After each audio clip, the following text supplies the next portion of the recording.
kwiba inyenyeri y'umuntu cyangwa kwiganya umugisha w'umuntu ni ikintu kibaho mu buzima bwa buri munsi kuva isi yaremwa. Ubu rero nubona ko wicaye aha ushobora gusanga wowe tubona ukwiriye kuba uri umupilote utwaye indege, ariko hakaba hari undi muntu wari ukwiriye kuba umuhinzi amenya ubwenge bw'umwuka utazi, aragenda ajya ku murozi mwiza ukora ibintu runaka utamenye wowe. We ni umupilote, wowe uri umuhinzi. So hakorwa ibintu bibiri mu byerekeranye n'inyenyeri z'abantu, destinies. Hakorwa ibintu bibiri. Icya mbere cyitwa switching of destiny, kugurana. Umuntu akenda icyo wakabaye akakikwambura akagiha undi, akenda igiciriritse uyu yakabaye akagiha wowe. Ibyo byitwa switching of destinies, kugurana icyo umuntu azaba cyo cyangwa umugisha we Imana yamuremeye. Icya kabiri gikorwa ni ikihe? Stealing of destiny, kwiba umugisha wawe gucyo uzaba cyo cyangwa ejo hazaza hawe. Ibi bintu rero bikorwa n'abarozi b'abahanga. Uyu ni umwihariko w'abarozi n'abapfumu b'abanyamuhamagaro. Mwana impamvu akenyuka, hari umuzimu w'umugwagasi uri mu muryango wabo wa nyirasenge. Yego. Uwo muzimu wasabye yuko hagira umwana w'umukobwa uzajya utangwa mu muryango akagira ibibazo nk'ibyo ngibyo. None babyeyi tugire dute kugira ngo iki kibazo kiveho? Gende mushake umukobwa uzarama imyaka 80, uko destiny zacu icyo tuzaba cyo imyaka tuzarama, akazi tuzakora, inshako zacu biranditse, abanyamwuka barabireba. Uwo ni mumubona tuzagurana amakwi n'umugisha we tuwushyire kuri uyu mukobwa wawe ukenyuka no gupfakara n'ubukene, ubishyire kuri uwo muntu, nuko destiny zitangira kugurana. Noneho umubyeyi ati none se mubyeyi, uwo muntu nzamubwirwa n'iki ngiye ko nterekwa? Akamubwira ati ariko ndabona hari umukobwa ukorana nawe hariya muri hoteli w'inzobe muremure. Umukobwa ati ndamuzi, ati yitwa kanaka tu, atutange 5,000,000. Uzagende uguriye akamuha uduti. Uwo mukobwa nagira anniversaire uzamugurire kado runaka, wenda parfait cyangwa ikindi kintu kiri haka kantu, utongera aya magambo. Numara kuyakora zagaruka utubwire, sigaye tuzabirangiza. Bagenda bagashaka amafaranga bakayatangaho igitambo kugira ngo kigurane kurama kuyu kumuveho, gukenyuka kuyu abariko kumujyaho. Kimwe nko mu bintu bikunda kugaragaza ko bamukoreye umuhango nk'uko umwiba destiny. Cyambere nyibabwire, ese koko karandi baho umuvumo wokama abantu, ubukene, gukenyuka, inyatsi, icyangire, ubugumba biva ku mubi? Ese koko ibyaha nibyo nyirabayazana? Ese koko isi y'umwuka ibaho? Abamarayika, abadayimoni, abazimu, ibitambo n'ibicaniro bifite imbaraga, ibitangaza, ibimenyetso, deliverance. Ese byahindura amateka y'umuntu? Sobanukirwa kandi uhindurirwa amateka mu kiganiro ukuri guhesha ubugingo na Apostle Charles. Abantu benshi by'ukuri abayeho mu buzima butari bwiza, nyamara Imana yabavuzeho amasezerano meza kandi menshi, ariko ubuzima babayeho no munsi bifite ikinyuranyo gikomeye n'ibyo Imana yabavuzeho. Bikaba bivugwa yuko abantu bashobora kwiba umugisha wa bagenzi babo cyangwa se inyenyeri ya bagenzi babo bakaba bayiba. Uyu munsi tugiye kuvuga kuri no topic, ntekereza ko igiye kugira akamaro abantu benshi babayeho muri ubwo buzima, bakibaza bati se kuki bimeze gutya kandi Imana yaratuvuze ibintu byiza. Tubahaye ikaze mu kino kiganiro cyacu, ikiganiro cya True Salvation Church, hamwe n'umubyeyi wacu Apostle Charles. Ni iby'agaciro kandi ntacyo twabinganya. Imana iguhe umugisha. Urakoze cyane Rodrigue na mugenzi wawe Ale. Amen. Urakoze cyane kuri gutekerereza abantu ibibubaka. Yego. Nibwira ko ari ibintu bibafata umwanya, niyerekwa rihambaye ryo gutuma abantu bashobora kumenyera abantu ibyo kwifuje kwibariza. Yego. Ukajya mu cyimbo cyabo ukabibabariza. Ndagira ngo aba bantu ugitangira kumva iki kiganiro kiri buhindura ubuzima bwawe, utekereze kuri Rodrigue na mugenzi we Ale, nurangiza uti ukomenti ngo uti Imana yo mu ijuru ibaho umugisha kubwo kudutekerezaho. Amen. So Imana ibaho umugisha. Urabona, ndashaka kubanza gasoma iki cyanditswe. Yego. Iki cyanditswe kiradufasha, turagisoma muri Matayo ibice 4 ku murongo wa 8 n'uwa 9. Ni icyanditswe ikivuga ku byabaye hagati ya Yesu n'umwanzi Satani. Satani agerageza koshyayosha Yesu, Yego, amwoshyosha ubutunzi bwo mu isi kugira ngo ahindure destiny ye. Yego. Umugambi Imana yari ifite kuri Yesu Satani awuhindure. Yego. Mbese Satani yaragiye kwiba inyenyeri ya Yesu, Yagiye kumuriganya. yaragiye kumuriganya. So haravuga ngo umwanzi arongera amujyana mu mpinga y'umusozi muremure cyane, amwereka ubwami bwose bwo mu isi n'ubwiza bwabwo. Umurongo wa 9, umwanzi abwira Yesu ati biriya byose ndabiguha nupfukama ukandamya. Haleluya. Amen. Now, iyi si iyoborwa n'Imana. Yego. Nicyo abantu bakwiriye kubanza kumenya bwa mbere. Ariko Imana si imwe nk'uko abantu babyigisha, nuko abantu babitekereza. Hari Imana nyinshi. Yego. Hari ibintu bitatu abantu bakwiriye kumenya bishingiye kuri teolojiya y'imyizerere y'abantu. Hari imyizerere ivuga yitwa monotheism. Monotheism, mono bisobanuye imwe. Yego. Ni imyizerere ivuga yuko hari Imana imwe rukumbi mu isi no mu ijuru. Yego. Abantu bakavuga ko abakristo bafite imyizerere yitwa monotheistic cyangwa monotheism hamwe n'Abisirayeli cyangwa abayahudi. Yego. Ariko sibyo, ntabwo Abayahudi n'Abisirayeli bari monotheistic. Ntabwo bemera ko hari Imana imwe. Ndakubwira icyo bemera. Hakabaho imyizerere ya kabiri yitwa polytheism. Poly bisobanuye byinshi. Yego. So nk'Abahindu, nk'Abashinwa n'abandi. Imyizerere twitiye gipagani. Yego. Bizera ko hari Imana nyinshi. Imana y'intambara siyo Mana itanga urubyaro, Imana itanga urubyaro siyo Mana itanga ubutunzi. Yego. Nko mu Buhinde ho hari Imana nka miliyoni. Famiye imwe ushobora kugira Imana 60 nta kibazo cyane. Aha. So abo bari polytheistic. Hakabaho ikindi cyiciro cya gatatu cy'imyizerere abantu batajya bamenya. Cyitwa henotheism. Henotheism. Kuba henotheistic bisobanuye ngo wemera ko hari Imana nyinshi. Ariko muri izo Mana nyinshi watoranyijemo imwe rukumbi. Yego. Niyo mpamvu navuze ngo imyizerere ya Gikristo n'iya Kiyahudi ntabwo ari monotheistic, ntabwo bemera ko hari Imana imwe rukumbi. Koko n'Imana bizera sibyo yizera. Sinabyivuga. Yego. Kuko Imana yabwiye Abisirayeli ngo nabatoranije mu moko y'amahanga yose kugira ngo mbagire umwandu wanjye. Kubera iyo mpamvu ntimukagire izindi mana mu maso yanjye. Ntimukagire izindi mana mu maso yanjye. Ni ukuvuga ngo Imana ubwayo yemeraga ko hari izindi mana, ariko ntabwo ishaka ko Abisirayeli bazigira imana zabo. Hari ijambo ry'Imana rigeze kunezeza rivuga ngo Imana ibaza Abisirayeli bari barayiruhije bakajya bayivaho bakajya muri za Dagoni, bakavayo bakajya muri za Shera, barayizonze bakajya muri za Bali bakazisenga.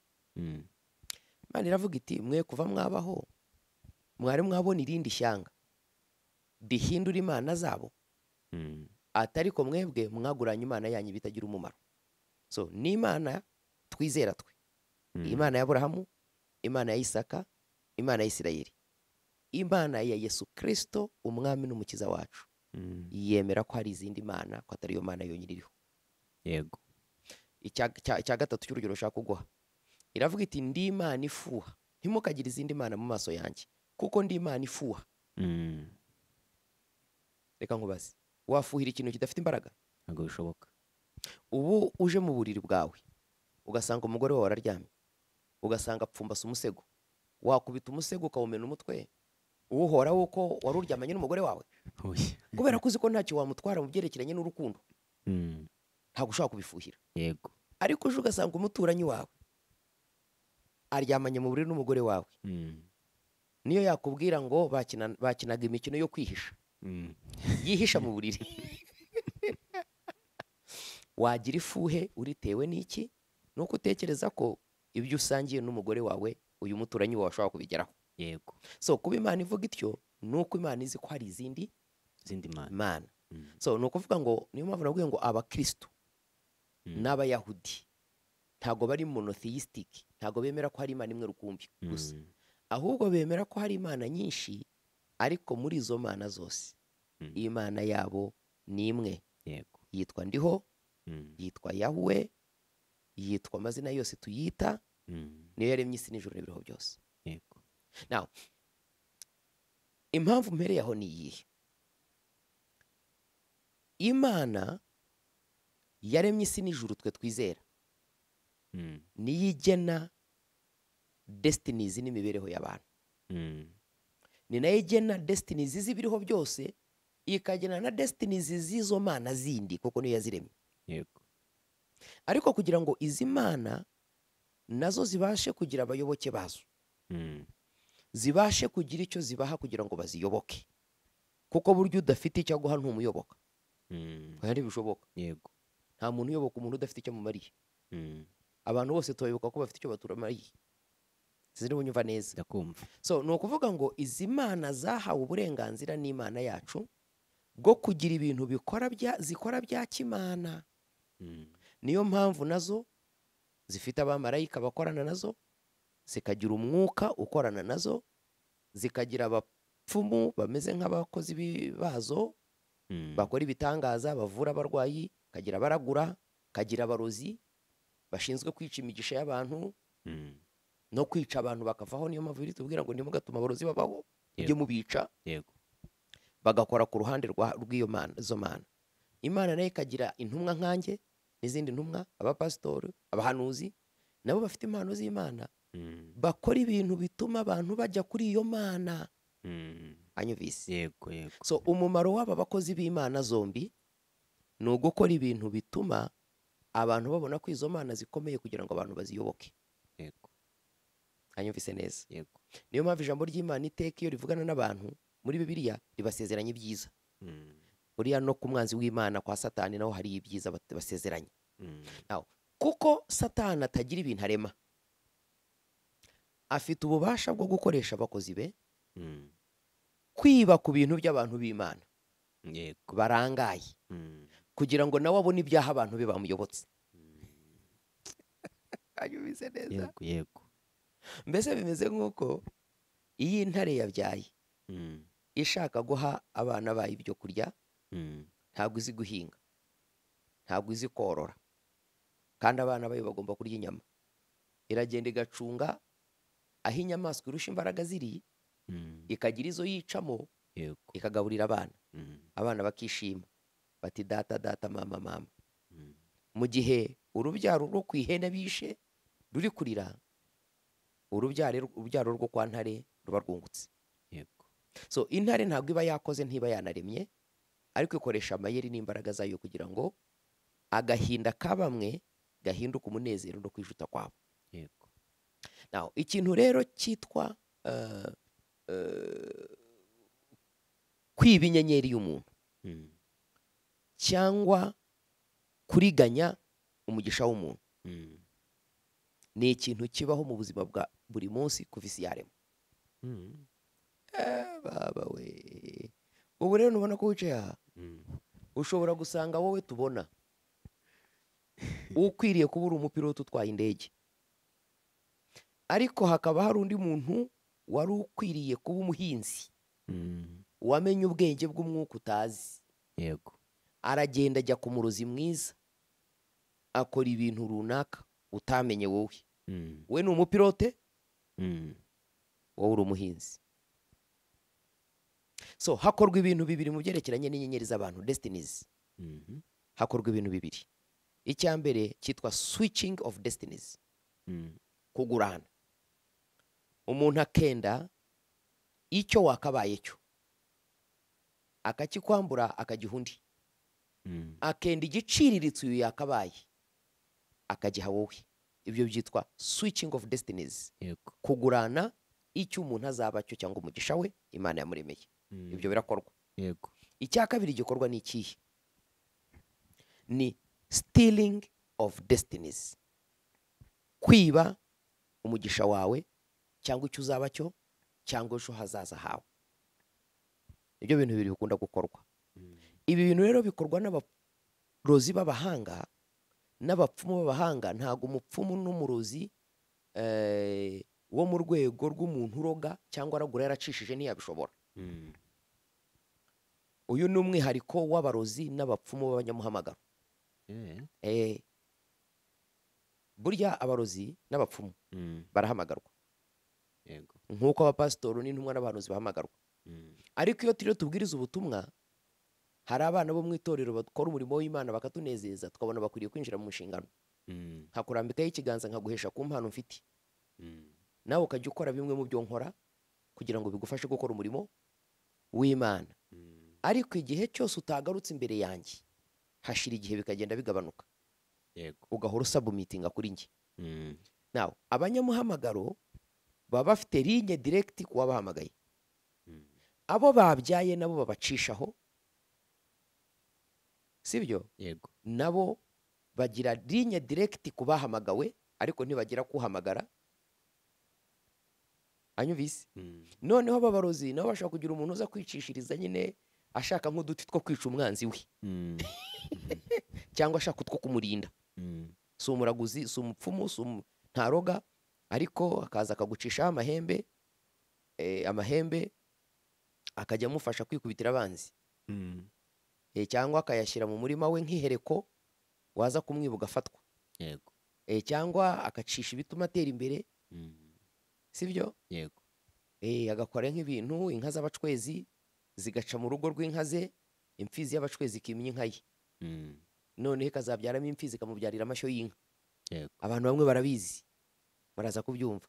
So ni ukuvuga ngo abahanga mu byerekeranye no kuroga ariko b'abanyamuhamagaro nibo bafite ubushobozi bwo kugurana icyo uzaba cyo cyangwa no kukica bakagipfobya burundu.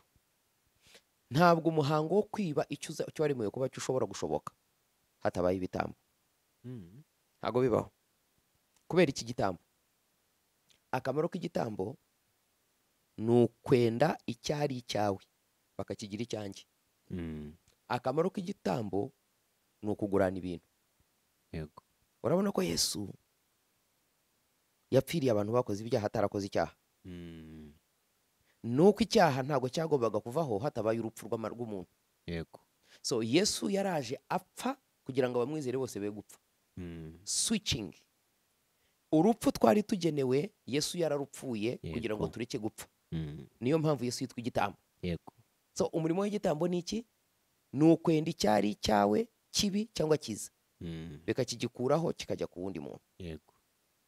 Now, so iyo umuntu ari umuhanga, cyane cyane abantu bakomoka mu miryango ifite imbaraga z'ibicaniro bibafasha, aragenda akaraguriza umwana we. Agaba afite abana 7 bose akaragura bagatera inzuzi. Noneho indagu ikavuga kuri buri mwana, uyu mwana azapfakara akiri muto, uyu mwana azaba umukuru w'igihugu, uyu mwana azashaka abagore 3 ariko azaba umukire w'umucuruzi, uriya mwana azaba iki n'iki. Umubyeyi ubundi nuraguriza abantu, indagu zikavuga neza umugambi w'Imana kuri bo, kuko indagu zirawubona. Wari umugambi w'Imana. Indagu zirawubona. Kandi atari Imana bakorera. Isi y'umwuka irakinguye, abanyamwuka bayigeramo. Ntiwibuke igihe Samweli na Sawuli, umwami Sawuli yari yarakoze ibyaha byinshi, Imana iramuca, Samweli arapfa, wajyaga amuhanurira. Noneho agerageza kubaza Imana, yanga kuvuga, abahanuzi yanga kuvuga, mu nzozi Imana yanga kumubwira, ajya ku mupfumu. Agiye ku mupfumu Imana ivugana nawe, iciye ku mupfumu ashika Samweli araza amubwira icyo Imana ivugana nawe. So niba bashobora guhamagara Samweli akaza akavuga yarapfuye, my friend, iby'Imana ikugambirira abarozi barabizi. Njya numva abantu batazi iby'umwuka bavuga ngo Satani ngo akuziho ibyo uvuga, ngo ariko ngo ibyo wacecetse ntabwo ajya bimenya, ngo ntize umugambi w'Imana ku bantu. Reka nkubwire, ubuzima bwawe bumeze nk'ikirere kirangaye. Njya kubwira iki kintu kibike mu mutima, destiny y'umuntu, icyo umuntu azaba cyo cyose, mbere yuko cyandikwa mu mutima wawe, kopi yacyo yanditse mu ijuru. Iby'ijuru bimenywa n'umwuka, umwuka ukabibwira abanyamwuka. Nk'uko umuhanuzi akubwira ibyawe, niko n'abapfumu bakubwira ibyawe. Buriya ntugire ngo ibyo duhanurira abantu abapfumu bananiwe kubibona. Hari umuntu uzahura nawe ati, dadi, ibintu wamanuriye byose umupfumu w'ibunaka yari yarabindaguriye byose. urugero nanjye hari ibyo wambwiye umupfumu yari yarambwiye. hari ibyo naguhanuriye utarakizwa umupfumu yari yarakuberaguriye. Yego. So isi y'umwuka irafunguye n'ijuru rirangaye. Burya dore ukuntu Imana ikora. yego Ikintu cyose Imana ikuvuzeho cyanditse mu mutima wawe, cyanditse no mu kirere. yego Umunyamwuka wese ureba ibihishwe Mm. arabibona. ushobora kukibona. Barabibona ntabwo bihishe. Noneho iyo bamaze gukoragurira umuntu destiny z'abana be, Mm. agakobwa ke babwiye ngo kazapfa karari gato, abaza umurozi uwo mupfumu ati mubyeyi mbariza abakuru, Mm. niki nakora ngo umwana wanjye azarame igihe kirekire yirerera abana kandi atunge? Mm. Bakongera bakabaza bakavuga ngo uyu mwana impamvu akenyuka, hari umuzimu w'umugwagasi uri mu muryango wabo wa nyirasenge. yego Uwo muzimu wasabye yuko hagira umwana w'umukobwa uzajya utangwa mu muryango akagira ibibazo nk'ibyo ngibyo. Mm. None babyeyi tugire dute kugira ngo iki kibazo kiveho? Bamumvise yego bakavuga bati mugende mushake umukobwa uzarama imyaka 80, Mhm. kuko destiny zacu icyo tuzaba cyo imyaka tuzarama, akazi tuzakora, inshako zacu biranditse, abanyamwuka barabireba. Mm. Uwo ni mumubona tuzagurane kurama kwe Mm. n'umugisha we, tuwushyire kuri uyu mukobwa wawe. Gukenyuka no gupfakara n'ubukene tubishyire kuri uwo muntu. Nuko destiny zitangira kuguranwa. Abyumvise? Mm. Noneho umubyeyi ati none se mubyeyi, uwo muntu nzamubwirwa n'iki ngiye ko nterekwa? Mm. Akamubwira ati ariko ndabona hari umukobwa ukorana nawe hariya muri hoteli w'inzobe muremure, ndabona ari imfubyi nyina yapfuye kakiri gato. Umukobwa ati ndamuzi, ati yitwa kanaka tu atutange 5 miliyoni gitambo z'igitambo, unzanire ihene y'umweru n'intama y'umweru, ni urugero.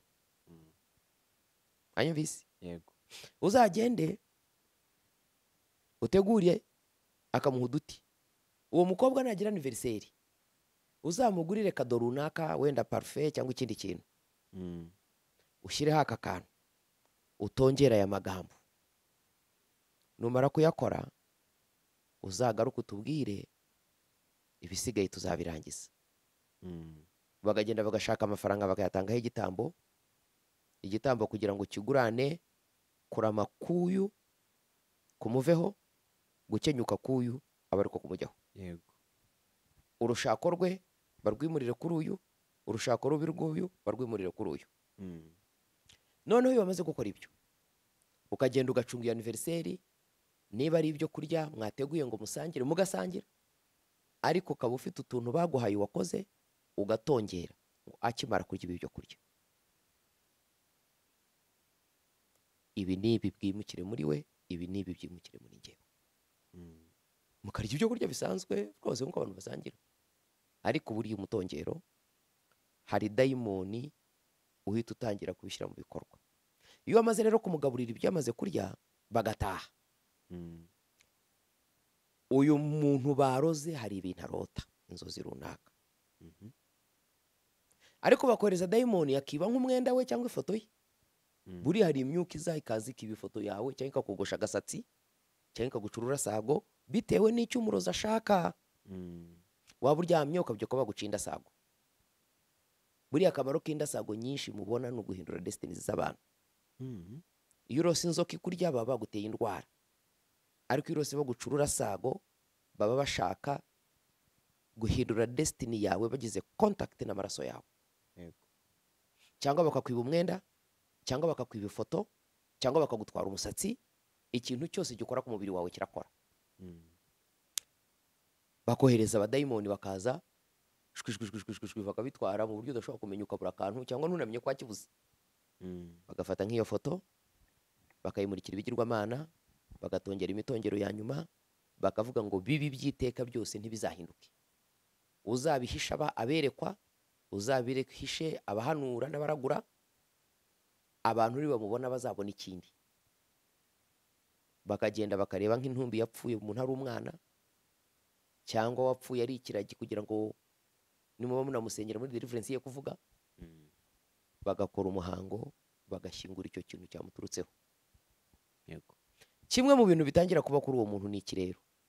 Mm. Kimwe nko mu bintu bikunda kugaragaza ko bamukoreye umuhango nk'uko umwiba destiny ye. yego Cya mbere nyibabwire, Mm. arota yapfuye bajya kumuhamba akazuka. Mm. Niba umuntu akubwira ati narose napfuye mbona bakoze umuhango banshyira mu sanduku bagiye gushyira mu mva nkubita sanduku mvamo niruka, ati haleluya dadi ndashima Imana yuko nari mpfuye ariko nkazuka. abacika Reka ntabwo yabacitse ahubwo baramufite. Ntabwo ibyo bitambo muri switching of destinies Mm. hari ukuntu bagutangaho igitambo kigatwara inyenyeri yawe n'icyo uzaba cyo, Mm. ariko n'icyo utwara ubugingo bwawe. yego So ni wa muntu ubona yapfuye ariko akongera akazuka bataramuhamba, Mm. aba yarapfuye ahagaze. Mm. Kuko agaciro k'umuntu n'icyo Imana yamuremeye. yego Iyo bagutwaye icyo bakuremeye uba warapfuye uhagaze. Mm. ibyo So umuntu akaba umunyamuruho, akagira urugo rubi. Noneho abantu bajyaga bamubona bamusengera kera bakajya bamubwira Imana iravuze uzagira urugo rwiza, uzatera imbere, uzakomera. Agategereza akabura, agatangira yarateretswaga n'abasirikare bakomeye n'abakora muri banki n'abanyamafaranga.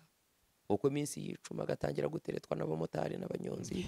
Abamotari bene data ni mumbabarire, n'abanyonzi mumbabarire. Ntabwo mvuze ko mukora umurimo mubi, ariko ni umurimo wo guheraho. Ni umurimo uheraho uzamuka, yego ntabwo ari umurimo wo hejuru. Urumva iyo waheye uteretswa na generali Mm. atangira kuteretswa n'umunyonzi, biba bigenda bimanuka. cyane Ariko umunyonzi ashobora kuba generali. Mm. Rero mumbabarire ntimumfate nabi, ndabinginze kubw'imbabazi z'Imana. Mm. Isashimwe. amen Kwigisha niko bimera, utanga ingero kandi hari ugitanga urugero rukagwa ku muntu. Mm. Murambabariye, niba mumbabariye rero Imana ibaha amahoro. So ni ukuvuga ngo iyo abantu babiba inyenyeri zabo cyangwa destiny zabo, yego ubwo ni uburyo bwa mbere babikoramo. Ariko bashobora gutamba igitambo kigamije kugutwara ibyawe ariko kitagamije kukwica ugapfa uhagaze. Mm. Kugeraho n'abantu batakerekwa ku buzima bwawe. Umuntu yanakwerekwa akabona ibitandukanye n'ibyo Imana yakuvugagaho.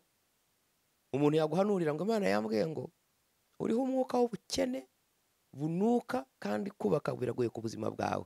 Ugatavuga njyewe nanga abakozi b'Imana bamvangirirwaho. Imyaka 5 ishize, 7 ishize, 2, 3, Imana yambwiraga ko nzubaka neza. Ariko ibyo ari kubona arabona uko usigaye umeze. Mm. Uko wari umeze ntukibifite. ya Wari Francine none bifitwe na Françoise. Ibya Françoise nibyo bakubonaho, Mm. ntabwo ukiri wowe. So iyo baguhinduriye identity ushobora kwibona, nako iyo baguhinduriye inyenyeri wakunda ubona wapfuye ariko ukabona urazutse. Mm. Wowe ukishima ngo wazutse. Ni kumwe ubona wapfuye bagushyinguye ariko ugakanguka ugasanga utapfuye, yego uba wapfuye uhagaze. Anyumvise? yego Ubundi rero buryo ikindi kintu ushobora kwibonaho ni bamwe bakunda kwibona bari mu mwobo. Mm. Bivuze ibintu byinshi ariko kimwe mu byo bivuze nicyo, ukajya uhora urota waraguye mu mwobo urwana no kuwuvamo. Mm. N'ikintu kizakubwira yuko inyenyeri yawe bayiguranye cyangwa bayijyanye, uba ufite ubushobozi bwo kuba ikintu gikomeye. yego Ariko buri muntu wese n'uwakagufashije ukabona arabigendamo bigura intege, Mm. ibyo ugahora uvunikira abandi. Mm. Abantu ugakora akazi ukora bakagashima, ariko bakazana umukozi mushya bakamuhemba amafaranga menshi, bakamuha titire nini, bakakubwira ngo ujye umufasha mwigisha akazi. Mm. Mwakamaye ko aribyo bishoboye, si bati tuzareba turagupangira ibindi. Mm. Rero kuko abantu Satani yabibye abahuma n'amaso, yego ntago bashobora kumva inyigisho nk'iyi ngo bihutire kugira ngo batabarwe, kandi nyamara bajya babona hari abo dusengera bagatabarwa. yego yego Ikindi ni cya gihe umuntu akunda kwirota abona nk'ubu ngubu kuba tuvuge ukora nko mu kazi ka leta, yego ariko waba uryamye nijoro ukajya urota urahingira abantu mu cyaro, yego cyangwa ukarota ukora akazi ko mu rugo ahantu mu rugo rw'umukecuru aho wigeze kuba, yego imirimo iciriritse iyo hasi udakwiriye kuba ukora, ukarota ariyo ujya ukora mu nzozi, yego ujye umenya ko inyenyeri yawe iri gukorera undi muntu. yego Sinzi niba mubyumva neza ibyo bintu. Wa mugani wa muhungu, sinzi niba wumva neza icyo kintu. Timoteyo. Sinzi niba mwumva neza icyo icyo kintu kintu. Niba urota ukaba utuye muri Amerika ariko ukaba wibona mu Gasyata, utwara uba, ukora mu kandi kazi gasirimutse, ariko mu nzozi waryama ukajya urota warushye, uri koza ibyombo, uri guhanagura amasahani y'umukecuru nyirakagira gate hahandi wabaye kera, ujye umenya ko destiny yawe arahinga yifungiye. Uri umugaragu niyo waba uri iki cyose, iherezo uzasoza ubuzima nta kintu ugira, kuko inyenyeri yawe iri gukorera undi muntu. So inyenyeri zibwa mu buryo bubiri. Hari igihe inyenyeri yawe bayikwaka ikajya gukorera undi muntu. yego Hari n'umuntu w'umugome gusa uyikwaka akayifungirana ahantu, nta muntu ifite ikimariye, akayikugomba kugira ngo nawe utagira icyo ugeraho. Ni uko nguko abantu barushye, ni uko abantu bababaye, urabasengera bakabona ibyiza mu nzozi, akarota afite amafaranga menshi, ariko akakubwira ngo iyo narose nabonye amafaranga menshi nibwo mbona nayo kwishyura inzu. Ni uko aba afite uwo mwuka umwicariye. Apostle, murakoze ku inyigisho. Mu by'ukuri ni inyigisho ntekereza ko abantu benshi bakeneye, kandi hari ibibazo umuntu ahura nabyo yanagerageza kureba icyo azira akacyura, Yego, ariko ubu ndizera ko buri muntu wese agiye kwisuzuma akagira icyo yibonaho. yego, Kandi ikindi kintu nshimira Imana ni uko inyigisho nyinshi mubwiriza mwigisha iteka haboneka proof yego. igaragaza ko ibyo mutubwira ari ukuri Nicyo kigaragaza ko Imana yagutumye cyane. Yesu yaravuze, niba mutizezwa n'amagambo mvuga ko naturutse ku Mana, yego ibi bikorwa nkora bibemeze yuko naturutse ku Mana.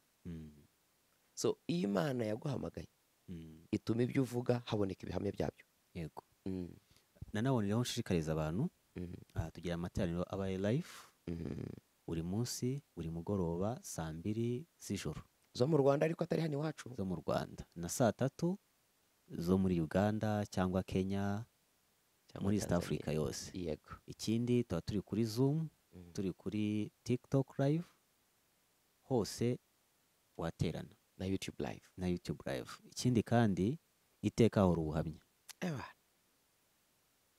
nicyo kintu cyiza nkunda rino torero. Iteka hora ubuhamya kandi imbaraga z'Imana urazibona, ntabwo uzumva gusa. Raw power. Yes, Imbaraga z'umwimerere amen. z'umwami Yesu. Experiencing God's power. Urabona, Pawulo yaravuze ngo ubutumwa bwiza bwa Kristo butwizeye ngo ntabwo ari amagambo, ahubwo ni imbaraga. Burya Yesu ntabwo yamaze igihe kinini yigisha abantu amagambo, muzasome Bibiliya. Yamaze igihe kinini akora ibitangaza kugira ngo yemeze abantu ko ushobora kubacungura abasha kubibereka nonaha. Akazura uwapfuye kugira ngo abereke ko ushobora kuzura abapfuye. Yego. Agakiza uwari urwaye indwara kugira ngo abereke yuko mu bwami bwe ntawe uzarwara. Akagaburira abashonje kugira ngo bamenyeshe yuko bitamusaba guhinga kugira ngo haze abashonje. So iyo tutagaragaza imirimo y'Imana ntabwo tuba dukora umurimo w'Imana. Umurimo w'Imana si amagambo, amagambo umuntu wese yayavuga, nawe wayasoma ukayavuga. Yego. Ikigaragaza ko uri kumwe n'Imana ni uko ukora ibidashobokera abandi bantu. Bikagaragara. Imbaraga z'Imana. So Murakoze reka rero nshishikariza abantu ibitambo rero. Reka nkubwira aka kantu ngende ku bitambo. Ibitambo ntabwo bazi ukuntu bigenda. Buriya niyo bari bukwibe destiny, rimwe na rimwe urabimenya. Ushobora kuba wicaye agatutsi kakagutwara, kumva ugize intege nke ukaryama. Yego. Wamara kuryamaho gatoya ukumva umuntu aragusanze arakubwiye ngo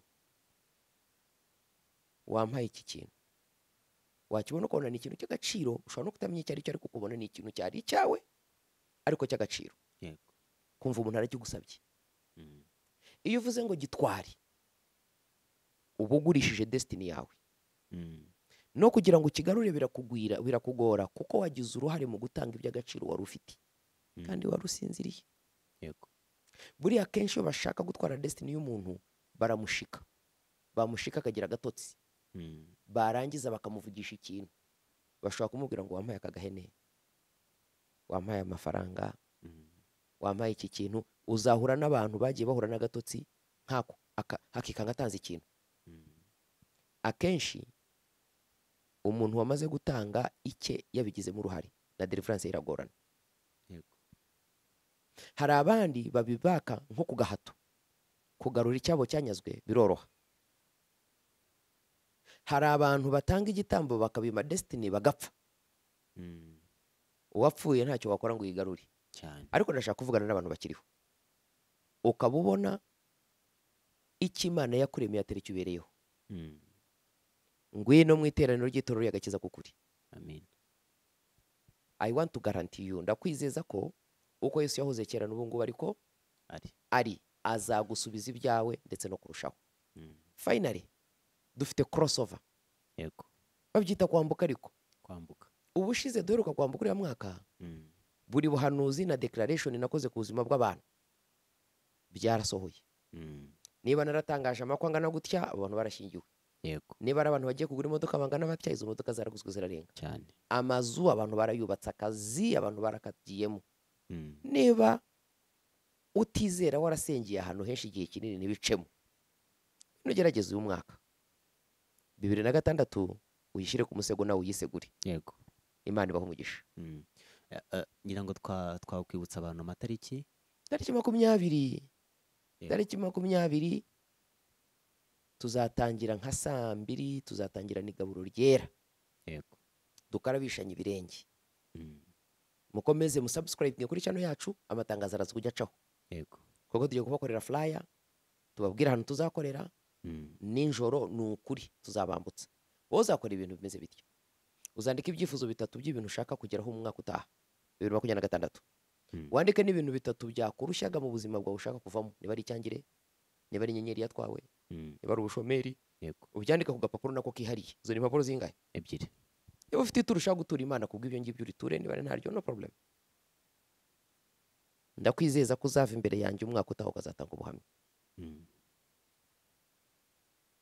Niba ushaka ko tugufacilitatinga mu byo gucumbika, ubwo nusubscribinga kuri channel yacu no mu iteraniro uraza kubibaza, tuguhuze n'abantu bashinzwe organization. Yego. Bane baho umugisha, turabakunda, mugubwe neza.